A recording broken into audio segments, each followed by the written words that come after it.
माझा आणि माझ्या नवऱ्याचा बिगेस्ट फ्लेक्स काय आहे माहिती आहे?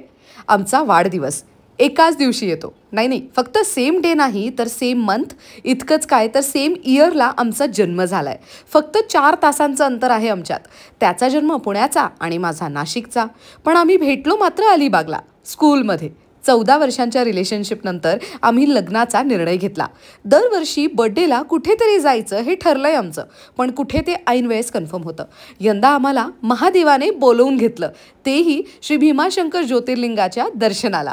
पुण्यावरून 3 तासात आम्ही तिथे पोहोचलो. तुम्ही स्वतःच्या गाडीने जात असाल ना तर पार्किंग थोडं लांब आहे, पण बसने गेलात तर मंदिराच्या अगदी 2 मिनिटावरती बस तुम्हाला ड्रॉप करते.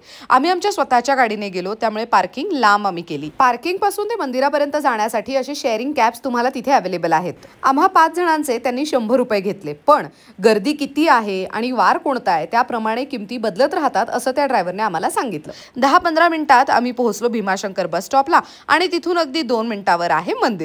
दिवाळीत नरक चतुर्दशीच्या दिवशी आमचा वाढदिवस होता.